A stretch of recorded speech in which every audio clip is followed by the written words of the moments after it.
नमस्कार दोस्तों, ocean network में आपका स्वागत।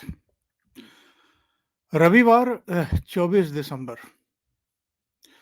एक आदेश आया खेल मंत्रालय से, या अगर मैं कहूँ कि मोदी सरकार की ओर से, और उसने जो कुश्ती महासंघ का हाल में चुनाव हुआ था और उसके जो अध्यक्ष बनाए गए थे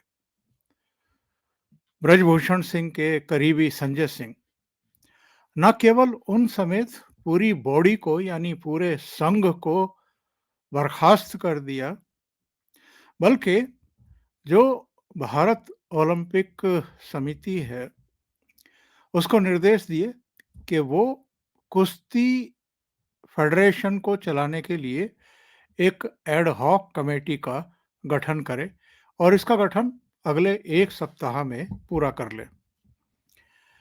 अब ये जो मोदी सरकार का फैसला है, अभी नई नई चुनी गई कुश्ती महासंघ को बर्खास्त करने का, यानी रद्द करने का, निलंबित कर देने का, इसके क्या मतलब है?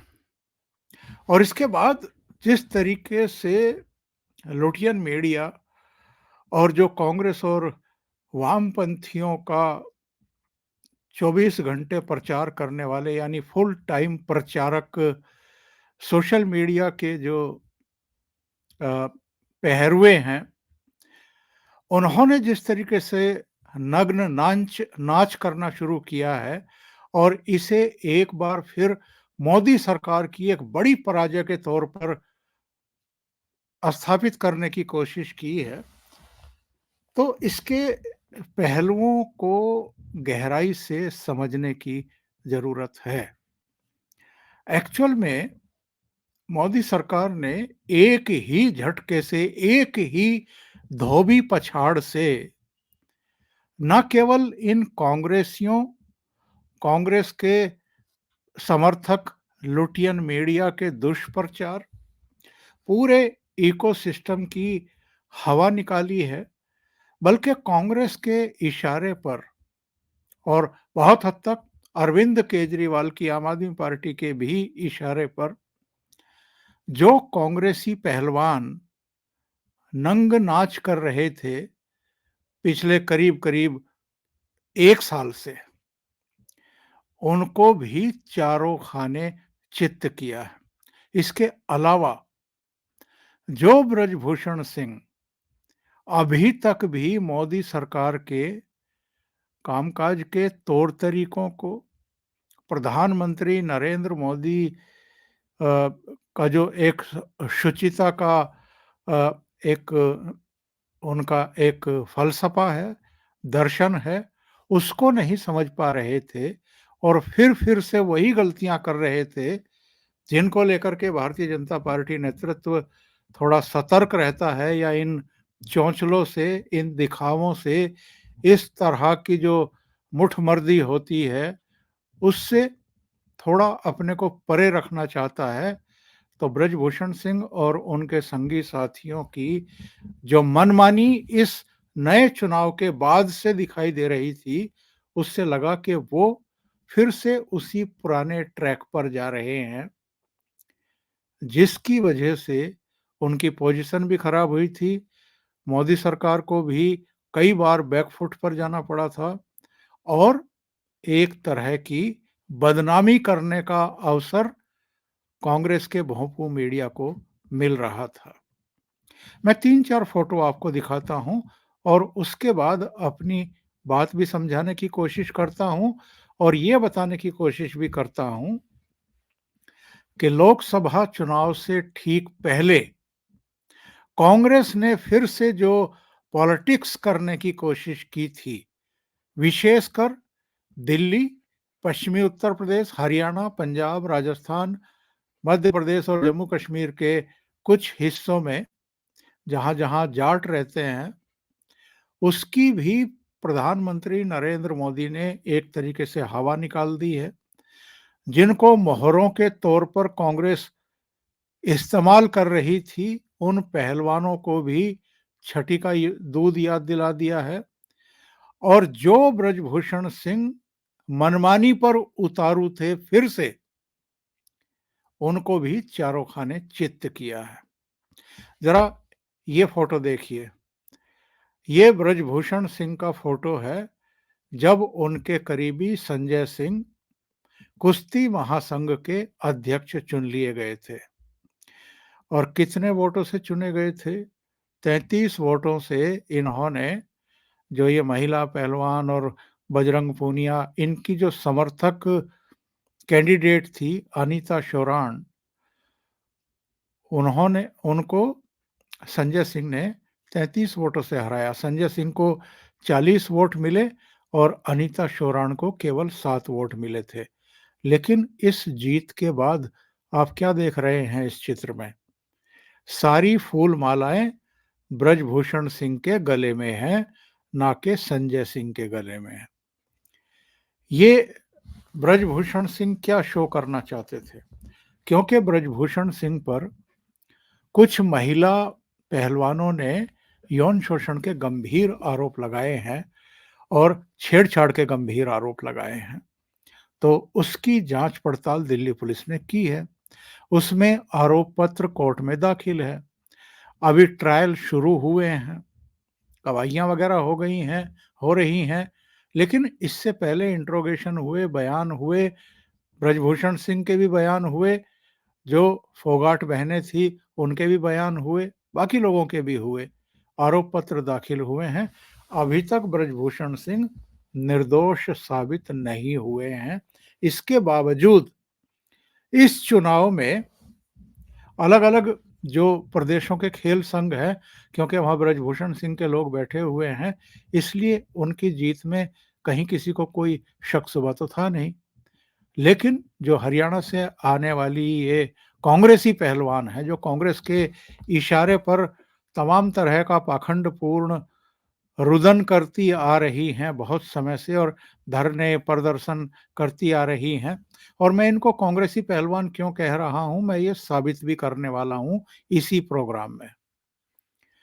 तो इनकी राजनीति एक तरीके से खत्म करने का काम मोदी सरकार ने किया है, जो अभी ये धोबी पछाड़ मारा है इस संघ को बर्खास्त करके जो चुने गए थे।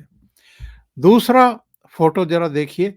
ये ब्रजभूषण सिंह के बेटे हैं, और ये एक तरफ जो नीचे पगड़ी में है ये संजय सिंह की फोटो है, और उस तरफ लाल कपड़ों में और पगड़ी में उनके पिताजी का फोटो है, और ऊपर लिखा है दबदबा तो है, दबदबा तो रहेगा।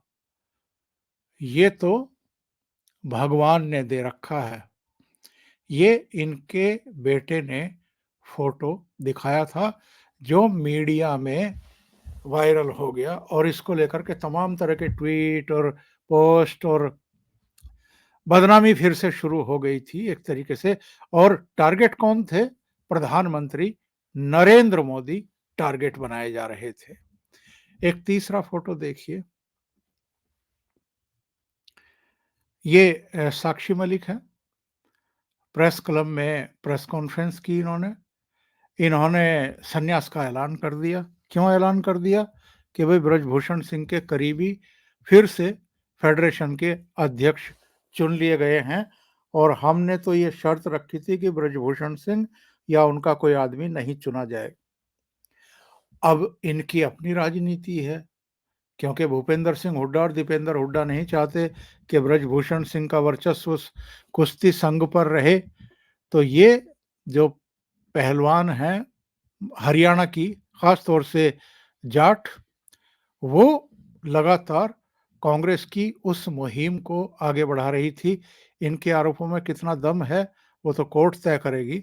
लेकिन जैसे ही ब्रजभूषण सिंह के करीबी अध्यक्ष चुने गए, उसके बाद जो खेल फिर से शुरू हुआ, यानी प्रेस कॉन्फ्रेंस करना, भूपेंद्र सिंह हुड्डा और दीपेंद्र हुड्डा से जाकर के साक्षी मलिक का अपने पति के साथ जाकर के मिलना, फिर प्रियंका गांधी वाड्रा जाकर के पहलवानों से मिल रही थी, इसके अलावा बजरंग पूनिया पहुंच गए प्रधानमंत्री आवास और वहां पर अपना पद्मश्री जो है वो फुटपाथ पर रख दिया। यानी निशाने पर कौन? प्रधानमंत्री नरेंद्र मोदी सीधे। अब एक बयान देखिए, क्या कह रही हैं साक्षी मलिक। ये तब बयान आया जब कुश्ती संघ को भंग कर दिया मोदी सरकार ने और एक एड हॉक कमेटी या व्यवस्था बनाने के लिए जो भारतीय ओलंपिक संघ है उसको निर्देश दिए। तब साक्षी मलिक का क्या बयान आ रहा है? सरकार से कोई लड़ाई नहीं, मुझे केवल एथलीट्स की चिंता। और इसके बाद इनका क्या बयान आया साक्षी मलिक का? इनकी मम्मी का बयान आया कि अब वो कुश्ती छोड़ने का जो उन्होंने ऐलान किया था प्रेस क्लब ऑफ इंडिया में, उस पर भी पुनर्विचार करेंगे। फिर एक बयान आया बजरंग पूनिया की तरफ से सोशल मीडिया पर कि वो भी अपनी पद्मश्री वापस लेने के बारे में विचार कर रहे हैं। क्यों हुआ ये? यही साक्षी मलिक जो कह रही है कि हमारी लड़ाई जो है वो सरकार से नहीं है, मुझे केवल एथलीट से चिंता है। तो सरकार से अगर आपकी लड़ाई नहीं है तो फिर ये क्या था? जिस दिन नई पार्लियामेंट का लोकार्पण कर रहे थे प्रधानमंत्री नरेंद्र मोदी, ये लोग नई पार्लियामेंट की तरफ क्यों बढ़ रहे थे? और सैकड़ों टेलीविजन चैनलों के कैमरे वहां लगे हुए थे जो इनका धारा प्रवाह सजीव प्रसारण कर रहे थे। ये सब किसके इशारे पर हो रहा था? और ये बार बार इनसे मिलने के लिए कांग्रेस के नेता जब ये जंतर मंतर पर बैठे थे तब क्यों जाते थे? कांग्रेस के नेता क्यों जाते थे? और ये तो प्रियंका वाड्रा, ये भूपेंद्र सिंह हुड्डा, ये भूपेंद्र सिंह हुड्डा के बेटे दीपेंद्र हुड्डा, ये अरविंद केजरीवाल वहां पहुंचते थे और ये सतपाल मलिक। इसके अलावा भी राकेश टिकैत से लेकर के कई दूसरे नेता वहां उन दिनों हाजिरी लगा रहे थे। और मुझे ये बताने की जरूरत नहीं है कि ये सब भारतीय जनता पार्टी के खिलाफ भी हैं और प्रधानमंत्री नरेंद्र मोदी के खिलाफ भी अक्सर बयानबाजी करते रहे हैं। इसके अलावा जिन राज्यों का मैंने नाम लिया था, यानी हरियाणा, जहां पिछले लोकसभा चुनाव में भूपेंद्र हुड्डा भी हारे थे सोनीपत से, इसके अलावा इनके बेटे दीपेंद्र हुड्डा जो रोहतक में अपने गढ़ में हारे थे, 2019 की मैं बात कर रहा हूं। हरियाणा की सभी 10 लोकसभा सीटें भारतीय जनता पार्टी जीती थी। पश्चिमी उत्तर प्रदेश, जहां की अधिकांश लोकसभा सीटें भारतीय जनता पार्टी जीती थी। यानी जो जाटों का प्रभाव क्षेत्र माना जाता है पश्चिमी उत्तर प्रदेश, उसमें ना केवल कांग्रेस के कैंडिडेट सारे हारे थे, बल्कि चौधरी अजीत सिंह भी मुजफ्फरनगर से हार गए थे और अजीत सिंह के पुत्र जयंत चौधरी भी बागपत से हार गए थे। और लगभग सारी सीटें, एक दो को छोड़ करके, वो भारतीय जनता पार्टी जीत गई थी। पंजाब में भले ही भारतीय जनता पार्टी का उतना प्रभाव ना हो और वहां वैसे भी सिख जट रहते हैं, जट सिख रहते हैं, पर राजस्थान में जहां जाट हैं पर्याप्त मात्रा में हैं, वहां सारी सीटें भारतीय जनता पार्टी ने जीती थी। एक सीट बेनीवाल ने जीती थी, वो भी भारतीय जनता पार्टी के साथ थे। मध्य प्रदेश के कई इलाकों में जाट हैं, वहां भी छिंदवाड़ा को छोड़कर के सारी लोकसभा सीटें भारतीय जनता पार्टी ने जीती थी। हरियाणा की मैंने बताई दी, 10 की 10 सीटें बीजेपी ने जीती। दिल्ली की सभी 7 सीटें, जिनमें जाटों के प्रभाव क्षेत्र भी शामिल हैं, वो भी भारतीय जनता पार्टी ने जीत ली थी। उत्तराखंड में भी जाट हैं, उत्तराखंड की सारी सीटें भारतीय जनता पार्टी ने जीती। और जम्मू कश्मीर में 3 सीटें भारतीय जनता पार्टी ने जीती। जम्मू क्षेत्र में वहां भी जाट हैं। तो जाटों को, इन पहलवानों को आगे करके बीजेपी से काटने की कांग्रेस की एक बड़ी साजिश रही है और ये 2023 के शुरू से शुरू हुई थी, जो 2000 के आखिर में भी, अब जब दोबारा से ये इलेक्शन हुए तो जारी रही, इनकी तरफ से प्रयास जारी रहा कि जाटों को किसी तरीके से भड़का करके भारतीय जनता पार्टी के खिलाफ कर दो। और नरेंद्र मोदी की जो संभावनाएं हैं, विपुल संभावनाएं हैं, उनमें कम से कम कुछ तो पलीता लगाने की कोशिश करो। अब ये जो संघ को भंग किया है मोदी सरकार ने, इसके पीछे जो मैंने बताया कि सीधे सीधे दो लक्ष्य थे। एक तो ब्रजभूषण शरण सिंह जो गलतियां फिर से करने लगे थे, ये इस तरह का भोंडापन जो वो कर रहे थे, बेटे ने भी जो कहा कि दबदबा तो है, दबदबा तो रहेगा, तो ये इनकी जो बदमाशी है, इनका जो दबंगई है, इसको खत्म किया जाए।